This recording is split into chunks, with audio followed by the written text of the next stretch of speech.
What would you do if the power suddenly went out and stayed out for 2 or 3 days? I'm not talking about a short blackout. I'm talking about the kind where your fridge starts warming up, your phone battery is dying, and you're sitting in the dark, wondering how long this is going to last. Most people in that situation feel completely helpless. They wait. They hope the power company fixes it fast. But what if you didn't have to wait? What if you had something sitting in your garage right now? Something that used to be part of your car, that could actually give you real electricity when you need it most. I'm talking about an old car alternator. Now, I know what you're probably thinking. An alternator? That thing only works when the engine is running, right? That's what most people believe. And honestly, that's why a lot of people never even try to use one as a backup power source. But here's the truth. An alternator can generate electricity without a car engine. You just need to spin it by hand, or with a bike, or with a small motor. The problem is, most people who try this either give up halfway, or worse, they do it in a way that's actually dangerous. I've seen people get shocked. I've seen alternators get destroyed because of simple wiring mistakes, and I've made some of those mistakes myself. That's why in this video, I'm not just going to show you how to turn an old alternator into a generator. I'm going to show you how to do it the safe way, the way that actually works, without putting yourself or your equipment at risk. Because if you're going to rely on something during a real emergency, it better be safe, it better be reliable, and it better not leave you worse off than when you started. So, if you've got an old alternator lying around, or you can get one cheap from a junkyard, stick around, because I'm going to walk you through everything from the parts you actually need, to the dangerous mistakes you must avoid, to the moment we finally see real power coming out of it. By the end of this video, you'll know exactly how to build a simple, low-cost emergency backup power source safely. Let's get started. Before we start building, let's go through all the parts you will need and why each one is important. The main component is an old car alternator. Try to choose one that still spins smoothly when you turn the shaft by hand. If the bearings are bad, it will be noisy and less efficient. You can usually find one at a junkyard or online for cheap. To spin the alternator, you need a pulley mounted on the alternator shaft and a belt to connect it to your power source. The pulley should fit tightly on the shaft. You can use a hand crank, a bicycle wheel, or even a small motor to turn it. The belt should be in good condition and properly tensioned, not too loose or too tight. Here are the other important parts. Diode or bridge rectifier. Alternators produce alternating current. AC. Most devices and batteries need direct current. DC. The diode converts AC to DC and also prevents electricity from flowing backward into the alternator, which can damage it. Make sure to install it in the correct direction, usually marked with a stripe or arrow on the diode. Fuse or circuit breaker. This is for safety. If there is a short circuit or too much current, the fuse will blow and cut off the power before wires overheat or the battery gets damaged. Always place the fuse on the positive wire, close to the battery. Multimeter. You need this to measure voltage and check if everything is working. A cheap digital multimeter is enough. You will use it to check the output voltage from the alternator and monitor the battery while charging. Wires and connectors. Use wires that can handle at least 10-15 amps. Alligator clips are convenient for testing, but for a more permanent setup, use proper ring terminals or spade connectors and make sure all connections are tight. Mounting base. A piece of thick wood or a metal frame works well. The alternator needs to be fixed firmly so it doesn't move or vibrate too much while spinning. Now, let's go through the building steps in more detail. First, mount the alternator securely on your base. Drill holes if needed, and use strong bolts. The alternator should not wobble when you turn it. Next, install the pulley on the alternator shaft. Most alternators have a nut or threaded shaft. Tighten the pulley firmly so it doesn't slip. You can add a washer if needed for better fit. Then install the belt between the alternator pulley and your hand crank or bicycle wheel. Adjust the distance so the belt has the right tension. You should be able to press the belt down about 1 centimeter with moderate finger pressure. For the wiring, start with the diode. Connect one terminal of the diode to the main output terminal, usually marked B+ or output on the alternator. Connect the other terminal of the diode to the positive terminal of your battery or load. The diode only allows current to flow in one direction, so reversing it will block the output. After the diode, install the fuse on the positive line going to the battery. This protects the entire circuit. Connect the negative terminal of the alternator, usually the case or a specific ground terminal, directly to the negative terminal of the battery. Make sure this connection is clean and tight. Poor ground connections are a common cause of problems. Before spinning the alternator, double-check everything. Pulley is tight and aligned. Belt has correct tension. Diode is installed in the correct direction. Fuse is in place on the positive wire. All connections are secure. When everything is ready, start turning the alternator slowly by hand.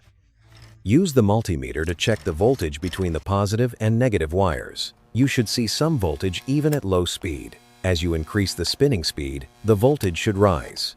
If you don't see any voltage, stop and check the diode direction and all connections again. A common mistake is connecting the diode backward. Also pay attention to heat. The alternator and diode can get warm during operation. If they become too hot to touch, stop and let them cool down. Once you confirm the setup is producing power safely, you can connect a battery to charge or power small devices like LED lights or a small fan. Take your time with each step. Rushing often causes mistakes with connections or belt tension. When you're satisfied that everything is working correctly, we can move on to testing how much power this system can actually deliver and how to use it safely in a real situation. Now that the alternator is mounted and all the wires are connected, it's time to test the system carefully. Before you start spinning, do one final safety check. Make sure the alternator is firmly mounted and doesn't move. Check that the belt is properly tensioned and not loose. Confirm that the diode is installed in the correct direction and the fuse is in place on the positive wire. All connections should be tight and secure. When everything looks good, begin by turning the alternator slowly by hand or with the crank. Do not spin it at full speed right away. Turn it at a steady, moderate pace for about 30 seconds while watching the multimeter. You should start seeing voltage on the multimeter. With most 12V alternators, you will usually see between 12V to 14V when spinning at a decent speed. If the voltage is very low or zero, stop immediately. The most common reason is the diode being connected backward. Check the direction and try again. Once you confirm that voltage is coming out, you can connect a 12V battery for charging. Connect the wire after the diode to the positive terminal of the battery and the negative wire to the negative terminal. Make sure the connections are secure.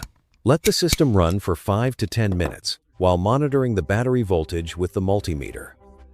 If the battery voltage is slowly increasing, that means the alternator is charging it. A healthy charging voltage is usually between 5V to 5V. You can also test with small loads. For example, connect a few LED lights or a small 12V fan directly to the output. These devices should work without any problem. Avoid connecting anything that draws high current, such as car headlights, inverters, or power tools, because this setup is only designed for low power use. While the system is running, keep checking two things: the temperature of the alternator and the diode, and the condition of the belt. The alternator can get warm during operation, but it should not become too hot to touch. If it gets very hot, stop and let it cool down for a few minutes before continuing. If the belt starts slipping a lot when you increase speed, it means the tension is too low. Stop and adjust the belt tension before continuing. Here are some common problems and how to fix them. No voltage output. Check the diode direction and all wire connections. Voltage drops quickly when a load is connected. The alternator may be spinning too slowly or the belt is slipping. Alternator gets very hot. Reduce speed or let it cool down. Running it too hard for too long can damage it. Belt keeps slipping. Tighten the belt or check if the pulleys are aligned properly. After testing for 10 to 15 minutes, turn off the system and let the alternator cool down completely. Check all connections again to make sure nothing came loose during operation. At this point, you should have a working setup that can charge a 12V battery and power small devices like LED lights or a small fan. It won't replace a full generator, but it can be very useful as an emergency backup during a power outage. If everything is working well, you can consider improving the setup later by building a more stable frame or adding a bicycle pedal system to make spinning easier and more efficient. Take a moment to check everything one more time. When you're ready, we can look at the actual results, how much power this system is really producing, and what you can realistically expect from it. After testing the system for a while, let's look at what we actually achieved and what kind of results you can realistically expect. During testing, the alternator was producing between 13, 2V to 14, 4V, when spun at a moderate to fast speed. This is a healthy charging range for a 12V battery. When I connected a partially discharged 12V battery, the voltage slowly climbed from around 12, 4V up to 13, 8V, after about 12 minutes of steady spinning. This shows that the setup can actually charge a battery, though it takes time. I also tested with a small 12V fan and several LED lights. Both worked without any issues. The fan ran steadily, and the light stayed bright. However, when I tried connecting something with higher power draw, like a car headlight, the voltage dropped quickly and the belt started slipping. This confirms that this system is best suited for small loads only. One important thing to understand is the power output. Most car alternators can produce quite a bit of power when the engine is running at high RPM. But when you spin it by hand or with a bicycle, the power is much lower, usually in the range of 30 to 80 watts depending on how fast and consistently you spin. This is enough to charge a phone, run LED lights, or slowly charge a small battery, but it won't power larger devices. Here are a few realistic expectations. Charging a car battery from low to full can take several hours of consistent spinning. You can run LED lights and small fans for as long as you keep spinning. The more consistently and faster you spin, the better the output will be. The diode and fuse add some protection, but you still need to monitor the system while it's running. Safety remains very important even after the build is complete. Never leave the system running unattended. Always check the temperature of the alternator and diode every 10 to 15 minutes. If anything feels too hot, stop and let it cool down. Keep the fuse in good condition and replace it if it blows. And remember to disconnect the battery when you're finished using the system. Another practical tip. If you plan to use this setup more often, consider building a better frame and finding a way to spin it with less effort, such as using a bicycle stand or adding a larger pulley. This will make it much easier to generate power for longer periods. What we built today is not a high-power generator. It's a simple, low-cost emergency backup system made from an old alternator. Its value comes from being able to produce some electricity when you need it most during a power outage, while camping, or in any situation where you don't have access to grid power. The most important lesson from this project is that electricity can be created from things we often throw away, but it must be done with care and respect for safety. Taking the time to do it properly makes all the difference between a useful tool and a dangerous mistake. If you follow the steps we went through, choosing the right parts, installing the diode and fuse correctly, checking connections, and testing slowly, you can build a system that works reliably and safely. Thank you for following along. I hope this project gives you both the knowledge and the confidence to try it yourself. Stay safe, and remember that with the right approach, even an old car alternator can become something genuinely useful when you need it.